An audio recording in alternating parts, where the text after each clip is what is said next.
ដាក់ស៊ីបឲ្យកីឡាករពេជ្រវុនហេងដែលត្រៀមប្រកួតសប្តាហ៍នេះនៅសង្វៀនថោនហើយហាន់ពីក៏ចិត្តមានភារកិច្ចធំណាស់បងប្អូនគឺការពារខ្សែក្បាត់បាទអញ្ចឹងជំនួបលើកក្រោយនេះប្រកាសជាភ្ញាក់ផ្អើលហើយបាទមិនក៏ក្រៅហើយឥឡូវនេះមកមើលពេជ្រវុនហេងសិនបាទហាន់ពីប្រកួតគីឡូដាក់ស៊ីបគីឡូ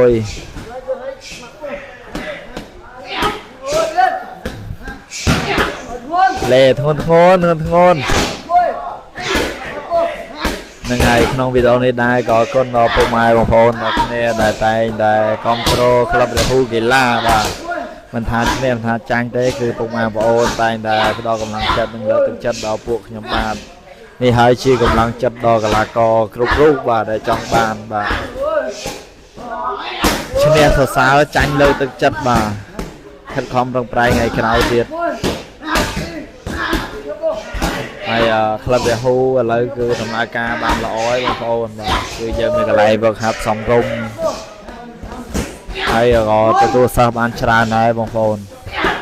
ចឹងហើយអត់បារម្ភដូចមុនទេពីមុនភ្លៀងផ្គរអីចឹងយើងបារម្ភខ្លាចវឹកហាត់អត់បានណាបងប្អូនតែបច្ចុប្បន្នគឺអត់ទេបាទយើងជំនះពុះពេលគ្រប់ឧបសគ្គតម្រុំដែលបានប៉ុណ្ណេះបាទគឺយីឆ្នាំដែរ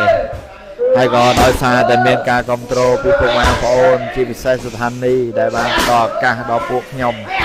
តែពួកខ្ញុំមានថ្ងៃនេះបាទអរគុណដល់បងប្អូនអរគុណដល់ស្ថានីយ៍អរគុណជាពិសេសនោះអរគុណទៅដល់គុណខ្មែរបាទបើគ្មានគុណខ្មែរទេពួកខ្ញុំក៏គ្មានថ្ងៃនេះដែរបាទឥឡូវនេះមកមើលហាន់ពីដាក់ស៊ីបឲ្យ